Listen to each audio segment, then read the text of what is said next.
नमस्कार साथीहरू, स्वागत छ तपाईहरुलाई F1 टेक इन्फो युट्युब च्यानलमा। मैले आज तपाईहरुको लागि यो भिडियोमा माइक्रोसफ्टले अक्टोबर 5 मा विन्डोज 11 अफिसियली रिलिज गर्ने अर्थात आईएसओ फाइल अफिसियली रिलिज गर्ने भनेर अनाउन्स गरेको थियो। त्यो एकदम गुड न्यूज। आज तपाईहरुले विन्डोज 11 को आईएसओ इमेजलाई डाउनलोड गरेर आफ्नो ल्यापटप कम्प्युटरमा इन्स्टल गरेर प्रयोग गर्न सक्नुहुनेछ। साथीहरू, तपाईहरुले विन्डोज 11 को आईएसओ इमेज डाउनलोड गर्नको लागि तपाईले प्रयोग गर्ने आफ्नो वेब ब्राउजरलाई ओपन गर्नु होला। जस्तो मैले मेरो Google Chrome web browser open गर्न गएको छु। गुगल क्रोम वेब ब्राउजरमा तपाईले माइक्रोसफ्ट सफ्टवेयर डाउनलोड भनेर टाइप गर्नु होला। सफ्टवेयर डाउनलोड भनेर टाइप गरेर इन्टर प्रेस गरिसकेपछि यो ठाउँमा पहिलो लिंक देखिनेछ तपाईलाई अफिसियल जुन माइक्रोसफ्ट को सफ्टवेयर डाउनलोड को लिंक देखिएको छ। यो ठाउँमा सफ्टवेयर डाउनलोड भनेर जुन माइक्रोसफ्ट को यो ठाउँमा देख्न सक्नुहुन्छ तपाईले microsoft.com भनेर सफ्टवेयर डाउनलोड भनेर देखिएको छ लिंक। यो लिंकलाई क्लिक गर्नु होला। यो लिंकलाई क्लिक गरिसकेपछि यो ठाउँमा देख्न सक्नुहुन्छ तपाईले सफ्टवेयर डाउनलोड भनेर देखिएको छ। विन्डोज तपाईलाई कुन आवश्यक छ अर्थात माइक्रोसफ्ट को कुन विन्डोज तपाई डाउनलोड गर्न चाहनुहुन्छ त्यो लिंक यहाँ देखिएको छ। यो ठाउँमा देखिसक्नुहुन्छ तपाईले विन्डोज 7, विन्डोज 8.1, विन्डोज 10, विन्डोज 11 र अहिले हामीले प्रयोग गर्ने अर्थात अहिले हामीले डाउनलोड गर्न गइरहेको भनेको विन्डोज 11 डाउनलोड गर्न गइरहेका छौं। त्यो कारणले गर्दाखेरि विन्डोज 11 मा क्लिक गर्नु तपाईले। विन्डोज 11 मा क्लिक गरिसकेपछि यो ठाउँमा डाउनलोड विन्डोज 11 भनेर देखिएको छ। अब विन्डोज 11 डाउनलोड गर्नको लागि तपाईले तीनवटा तरिकाबाट डाउनलोड गर्न सक्नुहुन्छ। विन्डोज 11 को आईएसओ इमेज अर्थात विन्डोज इन्स्टलेसन को प्रोसेसलाई चाहिँ तीनवटा तरिकाले माइक्रोसफ्टले प्रोवाइड गरेको छ। जुन विन्डोज 11 इन्स्टलेसन असिस्टेन्ट भनेर देखिएको छ। यो त यदि तपाईले विन्डोज 7, विन्डोज 8.1, विन्डोज 10 प्रयोग गरिराख्नु भएको छ भने तपाईले एउटा टुल डाउनलोड गरेर अर्थात असिस्टेन्ट एउटा टुल डाउनलोड गरेर तपाईले इन्स्टल गर्न सक्नुहुन्छ विन्डोज 11 आफ्नो ल्यापटप अथवा कम्प्युटरमा। त्यसको लागि यहाँ डाउनलोड टुल नाउ भनेर तपाईले देखिराख्नु भएको छ। यो ठाउँमा डाउनलोड नाउ अप्सनमा क्लिक गर्नु होला। जुन असिस्टेन्ट टुल डाउनलोडको लागि यहाँ डाउनलोड नाउमा क्लिक गर्नु होला। यो ठाउँमा क्लिक गर्नु भने यहाँ तल देखिराख्नुपर्छ तपाईले विन्डोज 11 इन्स्टलेसन असिस्टेन्ट यो टुल डाउनलोड भइसकेको छ। यसलाई मैले ओपन गर्न गइरहेको छु। डाइरेक्टली ओपन गरिसकेपछि यहाँ तपाईलाई एस भनेर एक्सेस मागिरहेको छ। एस गरिदिनु होला कन्ट्रोल सेटिङको लागि। यो ठाउँमा चाहिँ एप्लिकेसन रनिङ भइरहेको छ। यसरी तपाईले स्टार्टिङ भनेर मेरोमा अहिले अलरेडी मेरोमा विन्डोज 11 रनिङ भएको छ अर्थात मैले प्रयोग गरिराखेको विन्डोज 11 अपरेटिङ सिस्टम भएको कारणले गर्दाखेरि मेरोमा त्यो एक्जिक्युट भएन अर्थात त्यो एप्लिकेसन रन भएन जुन असिस्टेन्ट टुल। यदि तपाईले विन्डोज 7, विन्डोज 8.1, विन्डोज 10 प्रयोग गरिराख्नु भएको छ भने त्यसमा विन्डोज को जुन इन्स्टलेसनको असिस्टेन्ट टुललाई इन्स्टल गरेर जुन रन गर्ने बित्तिकै त्यहाँनेर तपाईलाई विभिन्न किसिमको कन्फिगरेसनहरु सोध्नेछ जुन तपाईको डिभाइसको अर्थात तपाईको ल्यापटप कम्प्युटरलाई विन्डोज 11 को लागि रिक्वायरमेन्ट मिट गर्छ गर्दैन भन्ने कुराको लागि तपाईको जुन TPM2 भनेर दिएको थियो विन्डोज 11 ले त्यसैगरी सेक्युर बुट भनेर दिएको थियो त्यो यदि मिट गर्दैन भने तपाईले त्यहाँ एरर मेसेज पठाउने छ त्यो टुलले चाहिँ। यदि तपाईहरुको ल्यापटप अथवा कम्प्युटरमा TPM2 र सेक्युर बुट इनेबल छैन र विन्डोज 11 इन्स्टलेसनको लागि मिनिमम रिक्वायरमेन्ट मिट गर्दैन भने पनि तपाईले टेन्सन लिनु पर्दैन अर्थात चिन्ता मान्नु पर्ने छैन। त्यसको लागि मैले बाइपास मेथड थ्रु अर्थात विदाउट TPM अर्थात सेक्युर बुट पनि कसरी इन्स्टल गर्ने विन्डोज 11 भनेर मैले भिडियो बनाइसकेको छु। त्यो भिडियोको लिंक यो भिडियोको मैले डिस्क्रिप्सनमा प्रोवाइड गर्ने छु। तपाईले विन्डोज इन्स्टलेसनको लागि त्यो भिडियो हेरेर आफ्नो ल्यापटप अथवा कम्प्युटरमा विन्डोज इन्स्टल गर्न सक्नुहुनेछ। र अर्को इन्स्टलेसनको लागि अर्थात विन्डोज को आईएसओ इमेज डाउनलोड गर्नको लागि बुटेबल इमेज डाउनलोड गर्नको लागि मैले एउटा अर्को अप्सन देखाइरहेको छु तपाईहरुलाई जुन यहाँ देखिराख्नुहुन्छ तपाईले क्रिएट विन्डोज 11 इन्स्टलेसन मिडिया भनेर। यो इन्स्टलेसन मिडिया थ्रु पनि तपाईहरुले विन्डोज 11 को आईएसओ इमेज डाउनलोड गर्न सक्नुहुनेछ। साथसाथै तपाईहरुले आफ्नो USB पेन ड्राइभ अर्थात फ्ल्याश ड्राइभरमा तपाईहरुले आईएसओ इमेजलाई बुटेबल बनाउन सक्नुहुनेछ। डाइरेक्टली यहाँ तपाईले देख्नु जुन मिडिया क्रिएसन टुल मार्फत जुन यो भन्दा पहिले हामीले विन्डोज 10 हरु अर्थात विन्डोज 7 हरु डाउनलोड गर्ने गर्दैथ्यौं त्योबाट तपाईले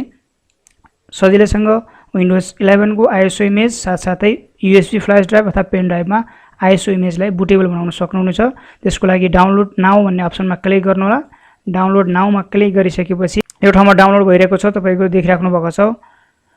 मिडिया क्रिएसन टुल डाउनलोड भइसकेको छ। मैले यसलाई ओपन गर्न गइरहेको छु। यो ठाउँमा चाहिँ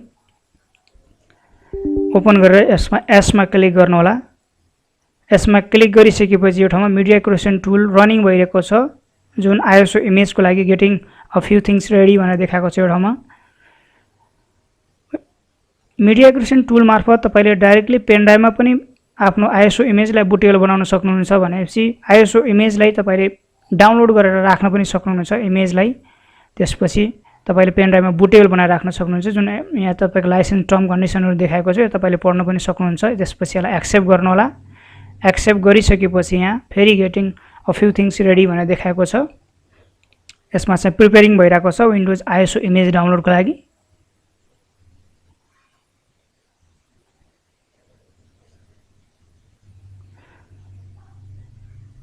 यसमा अब तपाईले देखिराख्नुभएको छ यसमा ल्याङ्ग्वेज सिलेक्ट गर्न सक्नुहुन्छ सर्वप्रथम तपाईले आफ्नो use the recommended option for this PC भनेर देखाएको छ यसलाई अनचेक गरिदिनु होला किनभने तपाईले यो आईएसओ इमेजलाई जुनसुकै अरु पीसीमा पनि प्रयोग गर्न सक्नुहुन्छ यसलाई अनचेक गरेर तपाईले बुटेबल बनाउनु भयो अर्थात आईएसओ इमेज डाउनलोड गर्नुभयो भने यसको लागि मैले यहाँ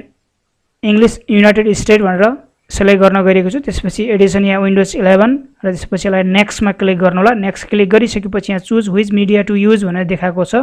यो भनेको तपाईले यदि डाइरेक्टली पेन ड्राइभमा यदि आईएसओ इमेजलाई बुटेबल बनाउन चाहनुहुन्छ भनेपछि तपाईले पेन ड्राइभमा पनि बनाउन सक्नुहुन्छ त्यसको लागि यूएसबी फ्ल्याश ड्राइभ सिलेक्ट गरेर यहाँ देखाएको छ तपाईलाई it needs to at least 8 GB भनेर देखाएको छ तपाईलाई 8 GB को पेन ड्राइभ आवश्यक हुनेछ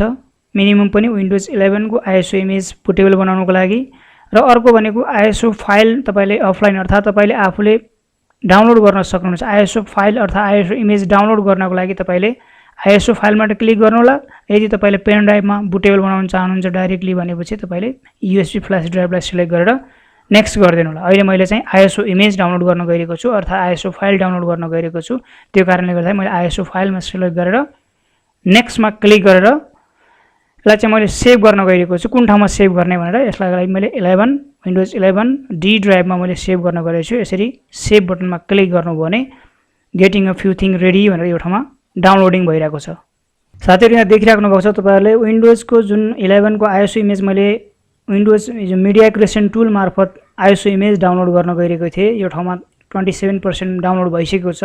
त्यसैगरी मैले अर्को मेथड अर्थात थर्ड मेथड जुन मैले रिकमेन्ड अर्थात मैले सजेस्ट गर्ने तपाईहरुलाई भनेको यो एकदमै राम्रो मेथड छ यो थर्ड मेथड भनेको डाइरेक्टली तपाईले आईएसओ इमेज डाउनलोड गर्न सक्नुहुनेछ सजिलो वे छ यो तपाईले डाउनलोड गर्न सक्नुहुन्छ यहाँ देखिराख्नुहुन्छ तपाईले download Windows 11 disk image ISO भनेर देखाएको छ यो ठाउँबाट तपाईले सिलेक्ट गर्नु होला विन्डोज 11 भनेर विन्डोज 11 सिलेक्ट गरिसकेपछि यसमा डाउनलोड अप्सनमा क्लिक गर्नु होला डाउनलोड अप्सनमा क्लिक गरिसकेपछि यो ठाउँमा सिलेक्ट द प्रोडक्ट ल्याङ्ग्वेज भनेर देखाएको छ तपाईले आफूले कुन ल्याङ्ग्वेजमा विन्डोजको आईएसओ इमेज डाउनलोड गर्न चाहनु भएको छ त्यो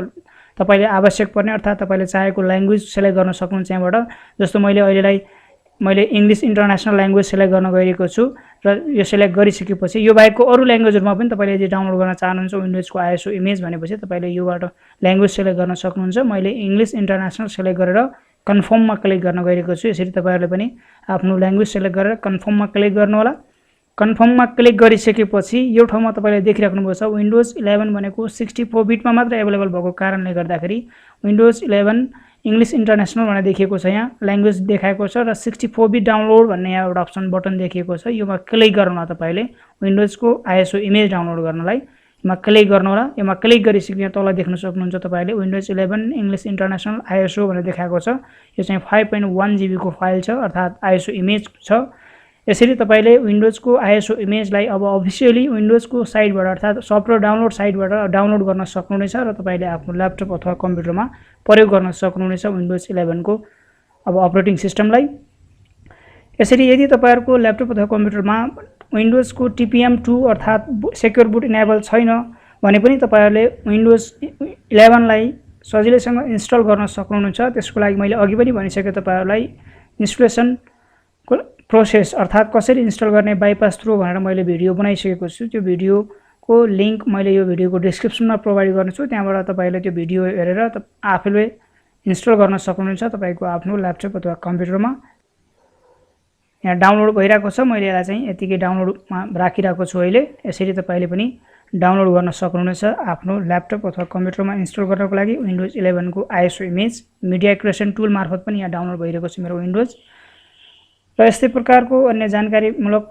भिडियोहरुको लागि तपाईले आफ्नो नोटिफिकेसन प्राप्त गर्नको लागि यो च्यानललाई सब्स्क्राइब गरेर बेल आइकनलाई प्रेस गरिदिनु होला।